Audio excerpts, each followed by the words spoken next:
This week, we got a fantastic show. Jeff Mann and myself will be your host on this journey through how to find the most innovative tech at a security show.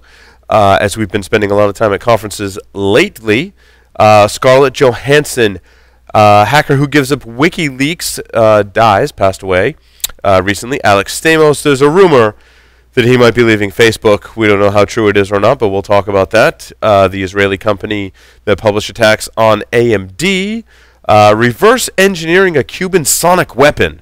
Very, very detailed and fascinating story. Bug bounties are being published by popular streaming companies. Orbitz has a data breach. Siri is configured to read hidden messages in certain circumstances, which is kind of interesting. And, of course, the show wouldn't be complete if we didn't cover one of our favorite topics, which is declaring something dead in our security industry. And the current technology that is dead is, well, application security. We'll talk about all that and more on this episode of Paul Security Weekly. Weekly. For security professionals, by security professionals. Broadcasting live from G-Unit Studios in Rhode Island, it's the show where exploits run wild, packets aren't the only things getting sniffed, and the cocktails flow steady. It's Paul Security Weekly. I'm, of course, your host, Paul Asadoorian. Excited to be here, as always, on Paul Security Weekly. Hi, and welcome to the show. I totally introduced our host right now, but I've got a totally awkward boner. What? Where? Oh, hey! I'm in the studio with you guys. That's kind of cool. Sounds like a plan. And we'll at least have one person listening. That's right. Just yeah, I know, and I appreciate it, and I'm glad you enjoyed your spooning with Jeff. But hey, I actually built a new office. Oh, okay. Yeah, third baby on the way, so I needed a new office. Nice. I lost my old office. That's now the baby room. Brought to you by NetSparker, the developers of desktop and cloud-based web application security scanners that enable you to automatically identify vulnerabilities in your web applications and web services. NetSparker scanners employ a unique and dead-accurate vulnerability scanning engine that automatically verifies vulnerabilities with their proof of concept. For more information, visit them on the web at netsparker.com or email at contact@netsparker.com. The average time between being hacked and realizing you've been hacked is 1 year. Can you afford to let an intruder roam your network for that long? Can your company weather the fallout when this comes to light? Black Hills Information Security can find the bad guys in your network and train you to do it yourself. Email consulting@blackhillsinfosec.com to find out how a hunt teaming engagement can help you find a persistent threat in your network.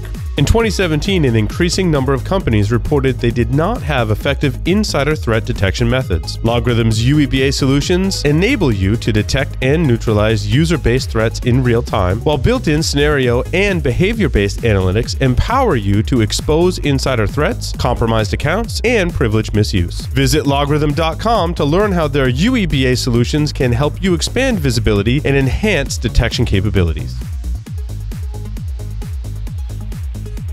Good evening and welcome to the show.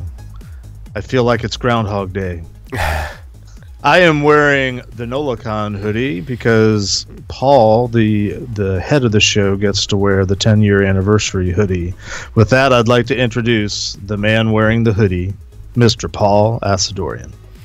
Welcome, everyone, to this edition of Paul Security Weekly. Of course, your host, Paul Asadoorian. It's episode 552. We're coming off some really interesting travel. Last week, it was Secure World in Boston.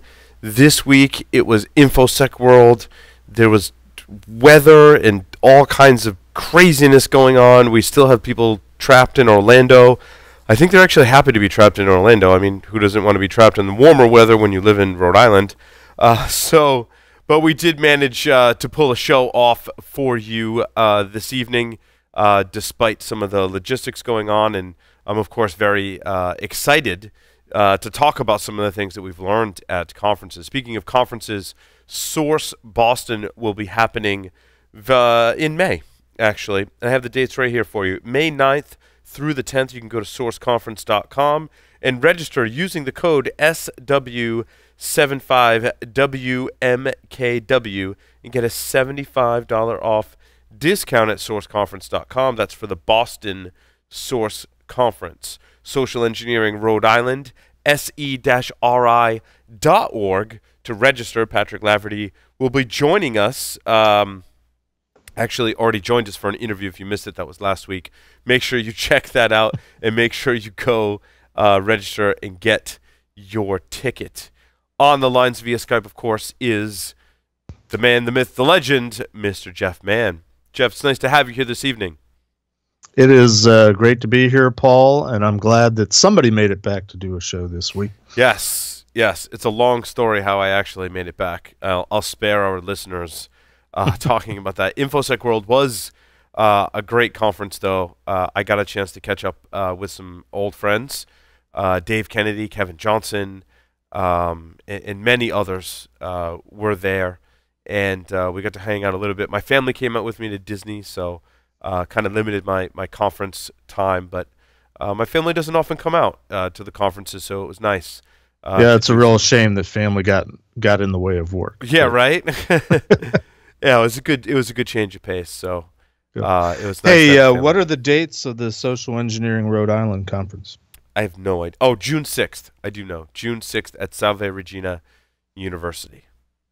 I feel like there ought to be some sort of like an escape room type of exercise that you have to go to gain admittance into a social engineering conference. Right. There was an escape room game at InfoSec World. I didn't get a chance to participate, but there was an escape room kind of thing going on.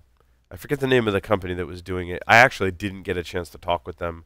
I think one of the other Security Weekly crew members did hopefully get a chance to catch up with them because I thought it was interesting. And maybe that's why they're not back. They haven't. Maybe they're stuck in an escape room, perhaps. So, I did in this segment, Jeff, want to talk about how to find the most innovative tech at a security show. Now, Jeff, you've been to a lot of conferences, and of course, ones that are geared towards the security community. I think it's really easy to find more innovative ideas and about security, and you go to talks and you listen to the people speaking at the event, and you hope that they have new and exciting ideas to share with you, and you hope that you learn from them. But Jeff, and I want to kind of start with your experiences when you go to a show that is both an industry event and a community event. Like what do you hope to get out of maybe talking with some vendors?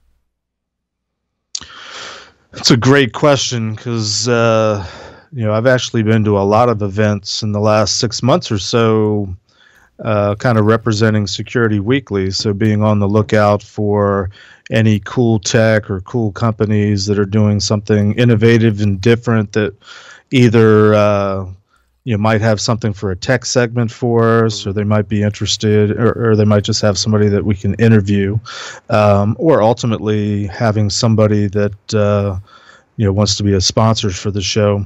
So full disclosure, most of the time I go to trade shows because I've been going to trade shows literally for 30 years.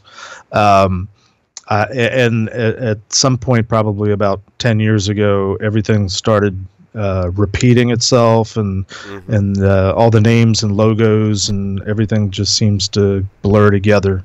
Although the first trade show I went to was an AVSIA convention in DC, and I want to say it was back in '87, where they had Jeeps and Humvees and all sorts of cool radios and hardened laptops that you could drop off a roof and they wouldn't break. So that was high tech back then.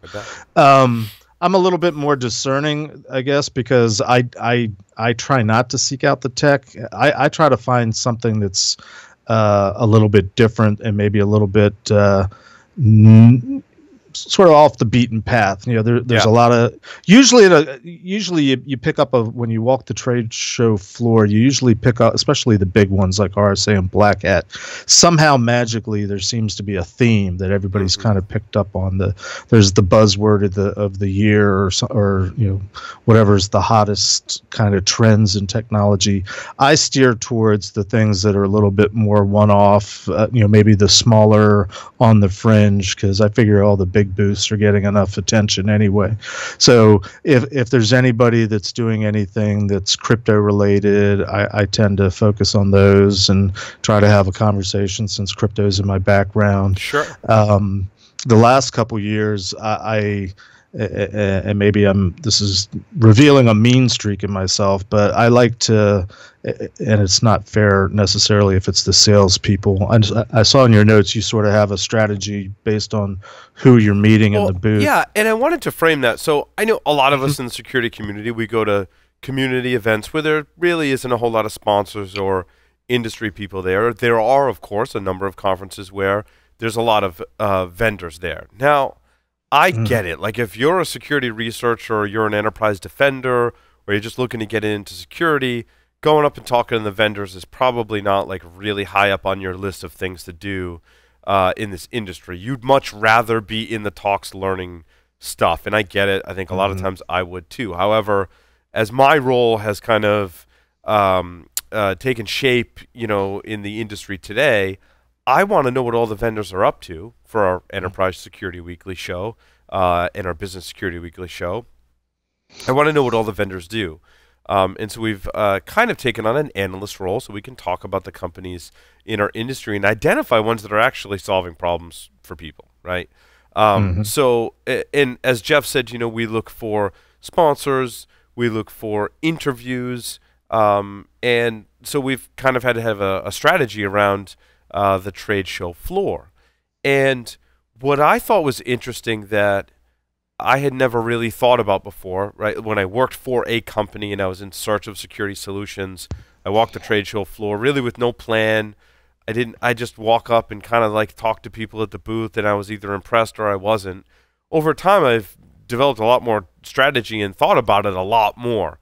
And transparently, one of our goals, right, is to gain some brand recognition, not just with the security community, which is why we do shows like B-Sides and DEF CON, right? But I want to build brand recognition with the industry as well, and we really look at ourselves as the bridge between the two in a lot of our shows.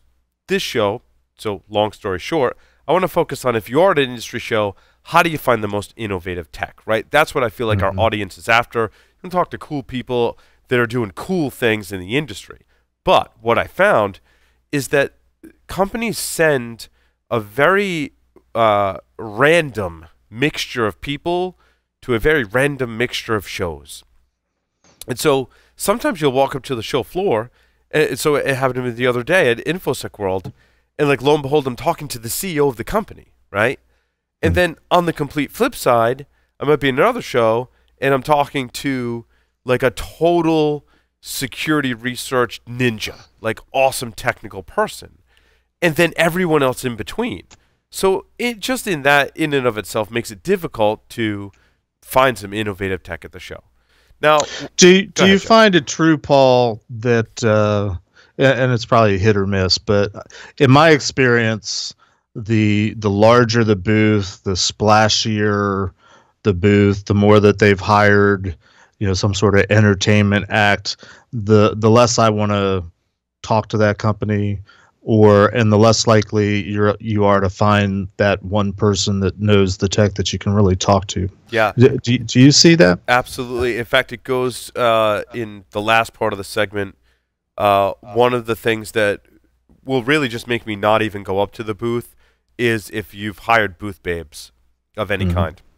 If I male catch or wind of female that, or other. Male, female, like it doesn't matter. Like if you're doing, basically if you're hiring people outside of, your company to represent you at the booth, in that capacity to present a certain kind of image, I discount you. I'm like, it's out. I don't agree with that tactic at all.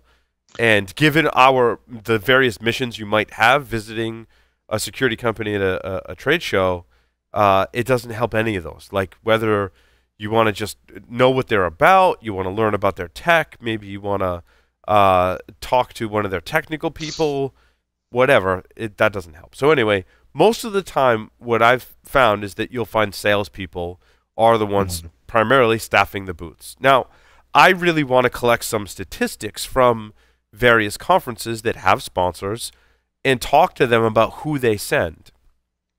I don't know if this data is available or if you could do it across conferences. It would be really interesting to see who companies send to various trade shows. What I've kind of experienced is it's mostly salespeople. It's mostly salespeople in that local area that are looking to sell to people in that local area. And they're usually a little bit irritated that they have to work the booth because it's taken away from their time to actually sell and make a living.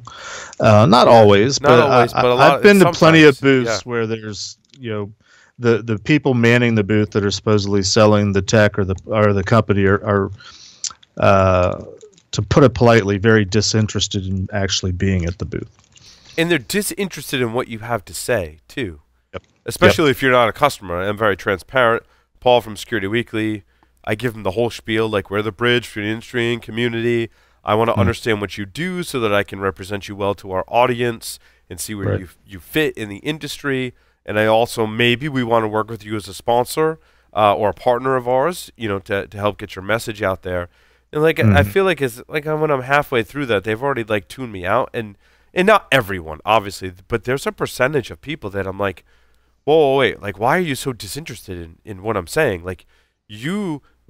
Regardless of why you're here at the conference, you represent the company that you work for. And you should be able to have a friendly conversation about what you do. I'm not asking any earth-shattering questions. I just want to know what you do. What problems do you solve?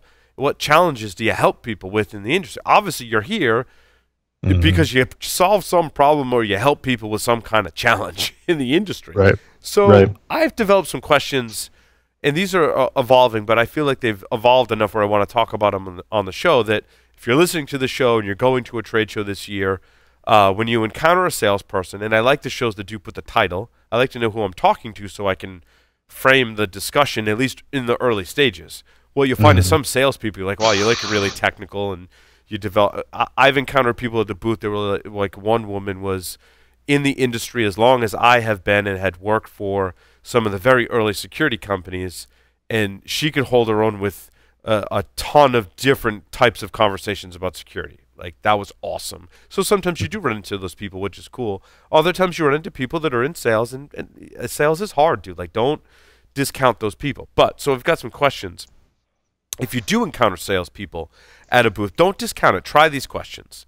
So one of the questions that I like, and it kind of masks what my real question is, but to get out of the salespeople useful information, I ask them, what is the biggest differentiator, or why do people buy it? When you go sell your product to someone, what are the reasons they say they buy it? That's useful information for us if we're looking around for some kind of solution or want to know what people do. Asking the salespeople, hey, when you make a sale, what are your customers telling you that was the reason they bought it? Was it a feature? Was it a and now, segue off of that, a theme that I've heard when I ask about differentiators, that a large percentage of the companies I asked said, well, technical features are technical features, but we're the easiest to use and we're the easiest to deploy. Now, I heard that from so many people that I kind of felt like I've been fed a line by a lot of these companies. Now, I don't want to discount the ones that really are easy to use and easy to deploy, but as Jeff and I and a lot of our listeners know, most of our listeners know, to get to that point, there's a lot of freaking work and engineering behind that. Right. And to have that, most of the vendors tell me that, I kind of do feel like that's just like a crutch that they fall back on when they get asked that hard question about, all of the endpoint companies as an example, what do you fall back on? They're like, oh, but I know all these other companies are doing these cool things, but you can deploy us in minutes and when we're easy to use. I'm like, really? As I'm thinking about it more, one thing I used to do when I was actively a consultant and being vendor independent or vendor neutral, I always wanted to know what the best of breed products were out there, what's new, and what's the coolest new tech. Similar to the question you're asking, a question that I would often ask when I would go up to companies at a booth, or even if I'm encountering them at a client site. There's various ways that you encounter vendors, but one question I would always ask is, who's your competition? Yeah, absolutely, right? Because you can ask that question in a lot of different ways, right? You can ask, well, what space are you in, or like what features do you have, and all this other stuff. But to help clear up that picture really fast, Jeff, I found myself asking that question. I'm like, all right, wait, before we go any further, like not even in the context of just in general who's your competition, but in your last, now we're talking to the salespeople still, in your last 3 sales deals that you won or maybe lost, who what are the other vendors that your potential clients were evaluating? And that can give you a really good indication as to what space they're in, what kind of technology they have. Yeah, so I think you're increasing the odds because you've probably never heard of the company you're talking to, but maybe you've heard of who the competition is. And especially, we're talking about mostly going up to new companies, to startups, and they've come about because they think they can do something better than some big name company. So they're more than likely going to mention the big name company or product that we have heard of. So that helps us identify, okay, they're that. And then you can start framing, follow-up questions. How do you differentiate yourselves from that product? I know that product. Yeah. Tell me how you're better than that product or different. Most salespeople aren't as technical as our audience here. I mean, we know that. And I don't want to discount salespeople that may be technical. I also don't want to discount some salespeople that could really use some work to bring up some of their technical skills. And a lot of them are working on that as well, because you do need a certain level of technical knowledge in order to sell in our industry. But the question I like to ask to get some technical information from a salesperson is, hey, like, okay, even if you're a new salesperson in this industry, like if you've done a demo with a customer and you're a sales engineer, you've gone to a customer, you've done a demo, like what have your customers been most impressed with? Like what feature, what thing inside your product most impresses people? And that's a great way to get from a salesperson some information that our audience that listens to this show might want to know from a vendor. So this is kind of like social engineering at a security trade show for our audience. So I like that question too. Also along those lines, like why do people buy your product? Like when they come to you, what problem do they have? Or why when you make a sale, why did they say, well, like, I bought it because of X, Y, and Z? Those are questions that most salespeople can answer that may dig into uncovering some of the technical aspects of the product. I think those are the same. Now, an extension of that, and I have to throw the PCI card at some point. One of the answers given to why did the customer buy your product very often is because, especially I've been to a lot of PCI type of trade shows, because it meets a particular compliance requirement. You can use this product to meet requirement XYZ. And that, if you're familiar with whatever compliance they're talking about, again, can help you figure out what it is that they're doing. Funny story you reminded me of that ties into my question number 6 in the show notes, which is Michael Santarcangelo's question, what problem do you solve? I've also heard it phrased as, what challenges do you help people address, right? Because some people don't, and I actually had a salesperson tell me this. He's like, I don't like phrasing it as what problems I solve for you. I like phrasing it as what challenges can I help you with, because problem is like too strong of a word. It has a negative connotation. I'm like, that's cool, dude. Like, I get that. But so rather than, I lead in with, rather than leading in with what problems do you solve, because you never get the right answer with that. So I've almost given up with that as a lead-in question. Now I tend to ask that later on in the process because so many people just would fail right off the bat. But one company that I asked, I said, what problem do you solve? And it wasn't even my first question. And they're like, well, GDPR. I'm like, how long have you been in business? They're like, oh, like 5 or 6 years. I'm like, GDPR is new. Like, how are you in existence to solve a GDPR problem? Like, that's your answer to that question? I'm like, do you want to like change your answer? Like, is that your final answer? Is that your final answer? Because if that's your final answer, I'm moving on to the next booth. I'm sorry. Like, that was just a terrible answer. Sorry.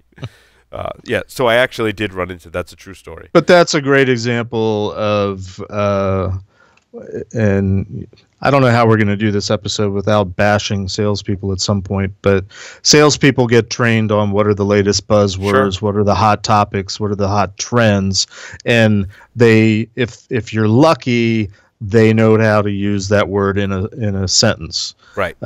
What I was going to say earlier, what I've been doing the last couple of years at trade shows, especially, it's been something I'm warming up to give a talk on. The whole idea of the risk equation and the elements of the risk equation being threats, vulnerabilities, and security. Threats were big the last couple of years at trade shows. I would walk up to a booth that had threat plastered on their signage, and I would ask whoever I encountered, what do you guys do with threat? What is a threat? Explain to me what threat is. And if it's a salesperson, they usually couldn't answer it. I'd move on to the tech person.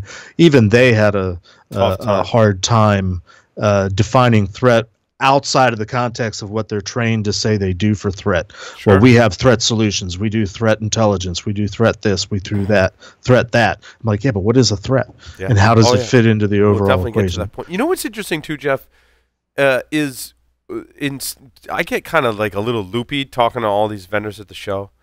Sure. And in the social engineer, I don't know if it's a social engineering thing, but it's a social thing. Like, I think most people that go up to a booth kind of approach very cautiously, like they're not sure if they want to talk to the person that's standing behind the booth, and that person tends to be very welcoming, and they'll, just be very kind of timid when they walk up to the booth, and they'll stand around and wait and stuff.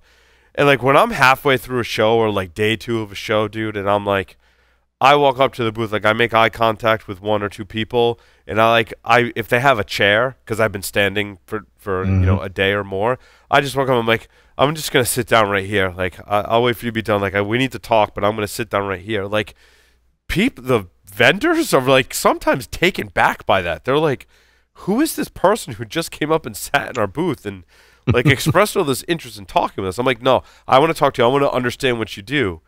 And they're so taken back by that, like they don't know what to say. They're like, "Who are you? What did you do? Why are you sitting in our booth?" And I'm just like so comfortable. I'm like looking at their swag. I'm like, "Oh, these are pretty nice pens," and like joking with them. Like they're really taken back by that.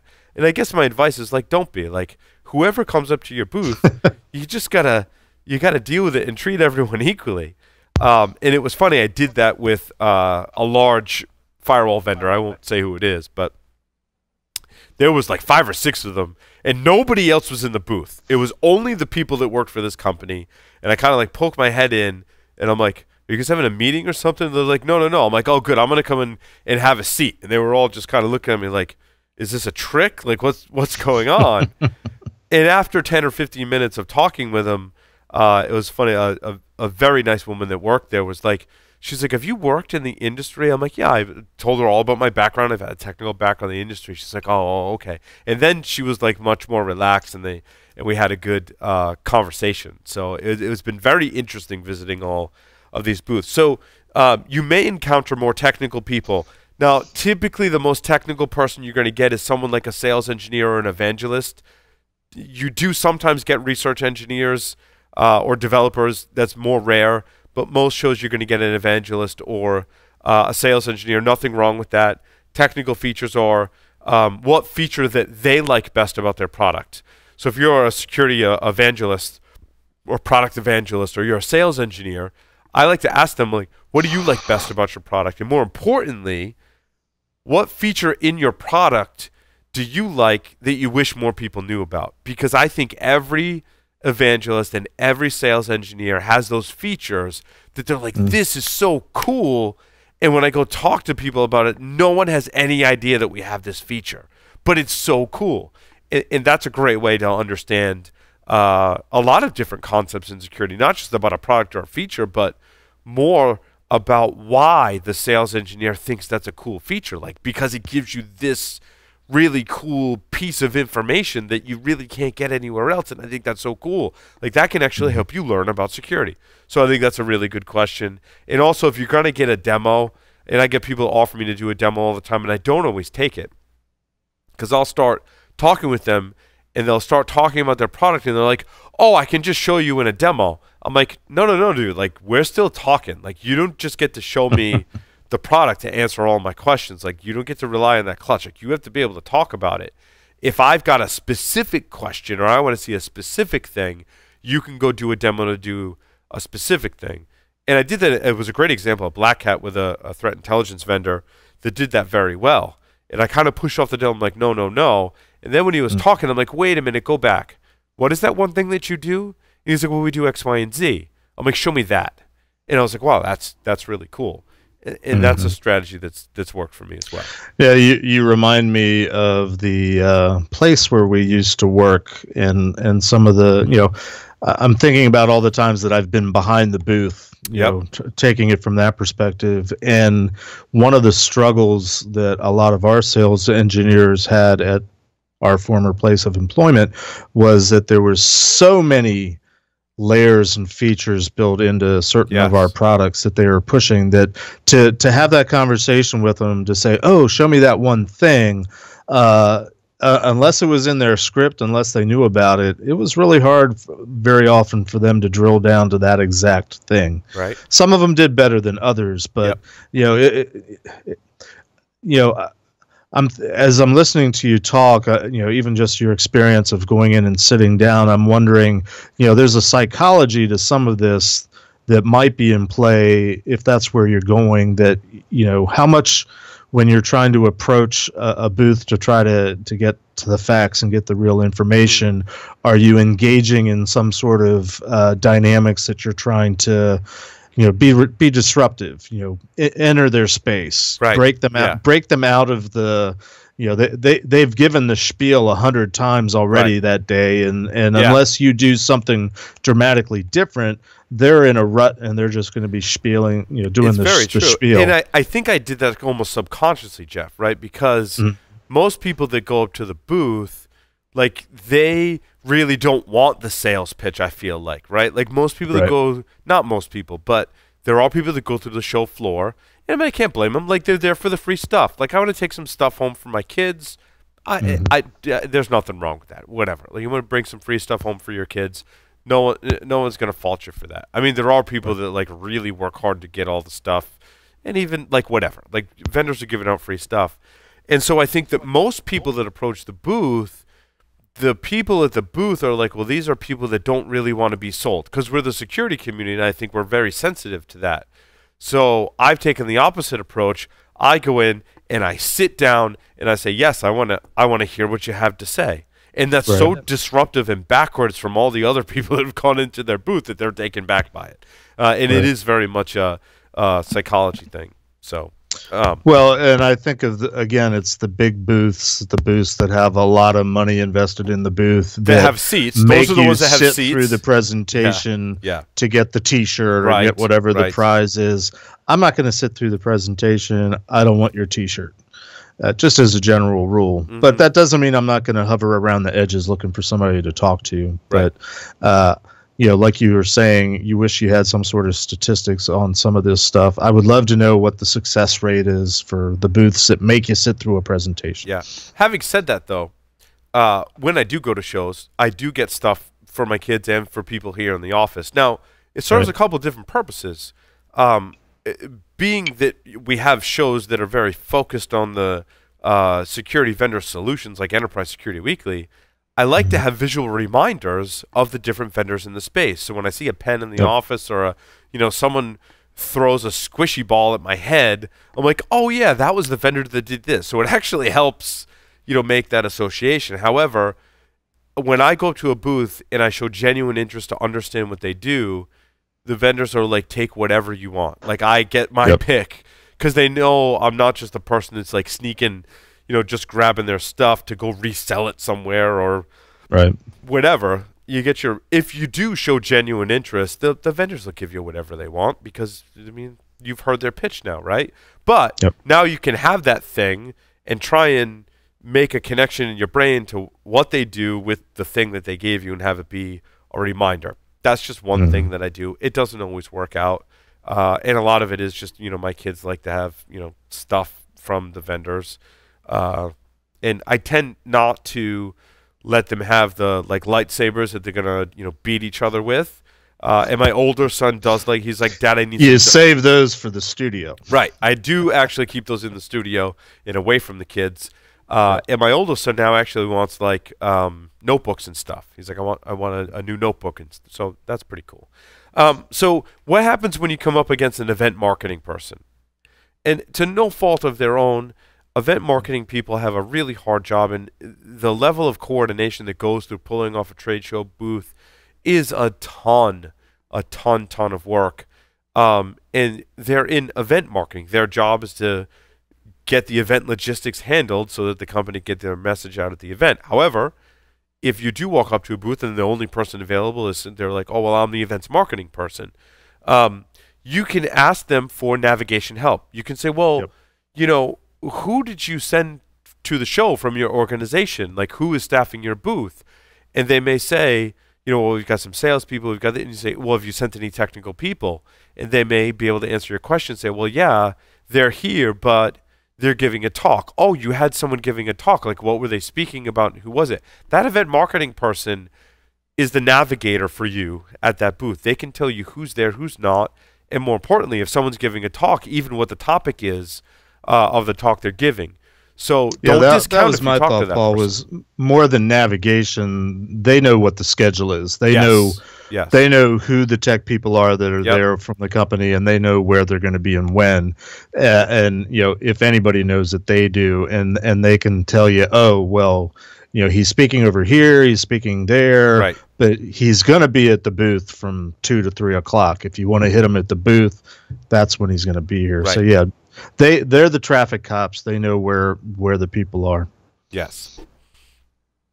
Hey, I have a question Yeah, for you. go ahead, Jeff. Obviously this is tech focused and technology focused, but I've been a consultant for many years, and I've been to lots of trade shows where the companies that are have booths are pro services companies, not necessarily tech products, but pro services.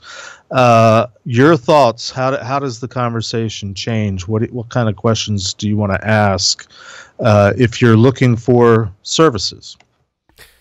Yeah, I think the services companies that I've spoken with all kind of have their specialties. So I would lead in with what their specialty is in providing services to the community.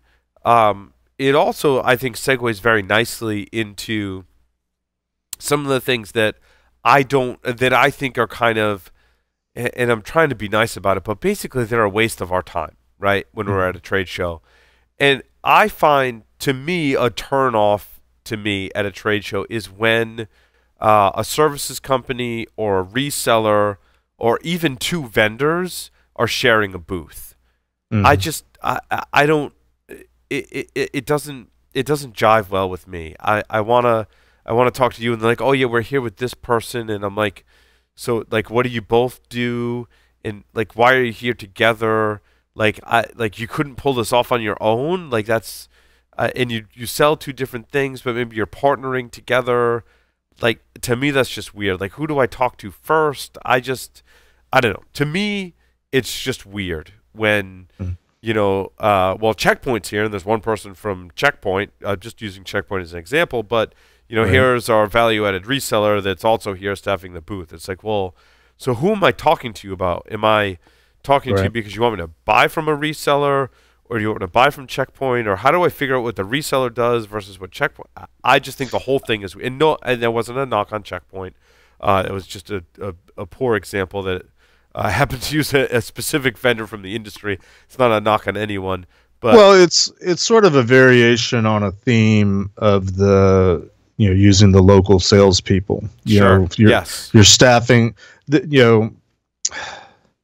You don't want to knock a company for being frugal, but if you're going to be at the trade show, you need to invest in it, and to not staff your booth with people that can handle the load.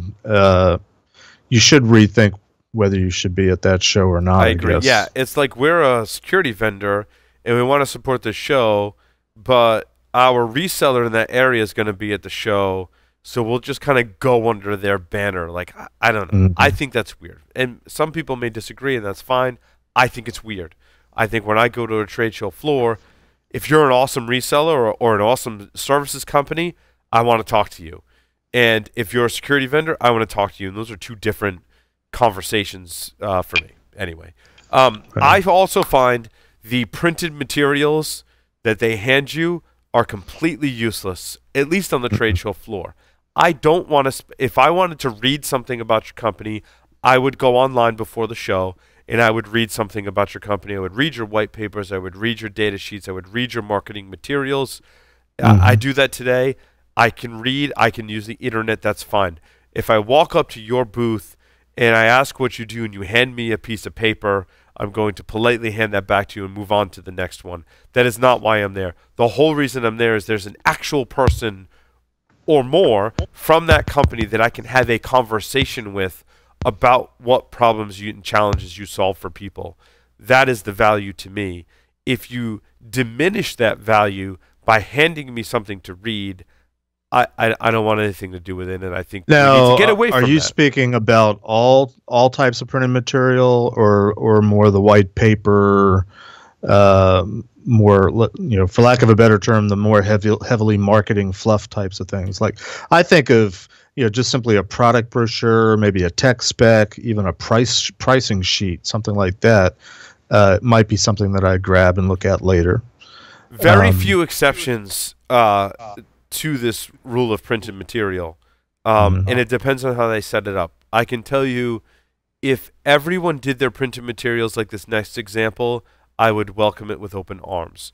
There was one particular security vendor that I was talking with them about, well, what do you do and what problems do you solve for people? And he said, well, we're a really large company and we do lots of things. He's like, so I printed this page, and he's like, this is the product on this column, and this is the problem that it solves for you, and then this third column is the impact that it'll have in your organization. And he's like, I put all this together. I'm like, okay, I'll take that printed material. Like, if everyone could print that material for me, and everyone in the community when we go to a trade show, we'd all be in a much better place. I'm like, dude, you grand slam, knocked it out of the park. That is, yes, that is the type of material that I would want to take with me every single time. And when I brought that piece of paper back, because he had his marketing team print off black and white copies of it at the last minute, and I'm like, dude, you're awesome, A for the day for you. And I took that piece of paper back and I told my team, do not lose this piece of paper, because it represents what I want more security vendors to do at these shows, and use this as a model. So that's really my kind of one big exception to the printed materials. The majority of the other printed materials are really just stuff I could probably go read on your website, and that's not of usage to me either. Fair enough.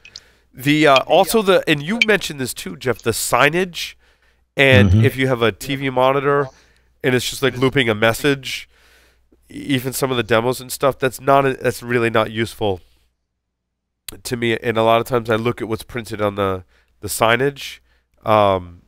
It's just not useful, and it usually is just filled with buzzwords. It doesn't tell me what you do. So even if I were to read the signage, and I read the signage and I'm like, well, that doesn't tell me anything. That's just as useless as going to a lot of people's websites that haven't put their messaging together to answer the first question of a problem they solve. I'm seeing the same poor messaging on the signage. Like you said, I'm seeing we help with threat detection, or we're UEBA, or whatever we are. It's not useful to anyone. So flip that around for a minute. I know that's not the primary purpose of this segment, but if you're a vendor that wants to have a booth and you want to be at a particular show, what do you want to have your booth look like? What is something that's going to attract you or the buying, ultimately it's the buying public to walk up to your booth? I mean, that's kind of the $64,000 question. Absolutely. And we talk about this on Business Security Weekly. So just really quickly, I want to see your company and your brand and your logo, right? That represents you, so I can identify that with you. And I want to see your point of view statement. I want to see that one thing that separates you apart in in a single message. And what I tell and what we talk about on Business Security Weekly is like, for a lot of things when it comes to company messaging and branding, it's about one thing, right? You pick one problem that you solve and pick one great way that you solve that problem, and take that message and put it on your sign, so that when I walk up, I know like who you are, what you do, and that problem you solve and why you solve it better than anyone else. And that's a whole theme of topics that we've talked about on Business Security Weekly, that we've gleaned from lots of different books that we've read, and even interviewed the authors from some of those books. That's what I want to see in your signage, right? So if you're an endpoint protection company, what's your one thing?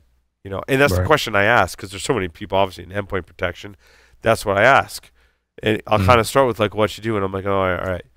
You pick one thing, like one problem you solve, and one way you solve it. Like, what's your one? You get one thing. And they're like, well, we do a lot of things great. I'm like, pick your one thing. Your one thing, dude. What is it? And that can stump some people, but it is. But you know, if you think about the genesis of most products, I'm sure there's exceptions to this, but most people create a product. They write an app, they create a tool, they create a product to solve a specific problem. And a lot of times it's because they were using something and it wasn't working for them, so they decided to do it better. I mean, our former employer, Ron Gula, used to work for what would have been called a cloud provider these days. They were a little bit ahead of their time, and he was working in the security group and doing intrusion detection, and was limited in what the tools that he had at the time, what their capabilities were. So he went off and wrote his own intrusion detection that turned into a product and turned into a company. That's how they all start. Somebody sees a need and fixes one specific problem. So I agree with you. Everybody at the company, whether it's the salesperson, the hired help, the sales engineer, the tech guy, the CEO, everybody should know we built this product because they should know the one thing. Yes. Yep. So hopefully this helped our technical audience kind of navigate some of these conferences to get a little better experience. Hopefully you heard the conversation between Jeff and I, and when you go to the next conference, be able to have a little better experience, maybe have a little more fun, know some things to avoid when you go up to all of the different vendors at a particular trade show. If you go to a show that does have vendors and you're not big on walking the vendor floor, maybe you hear this segment and you want to try it. Our goal really as Security Weekly is to kind of elevate the message. I don't want us to be the industry that poo-poos the vendors or complains about the vendors all the time. Let's elevate everyone so that we do have these experiences at a trade show floor, that we can kind of cut through a lot of the red tape that's associated with getting at exactly what these companies do or finding the technical person. So I really want to elevate the whole industry in this light so that we all have a better experience. So that was the goal of the segment. I hope you liked it. And with that, we're going to take a short break. We're going to come back and talk about the security news for this week. Stay tuned. Don't go anywhere.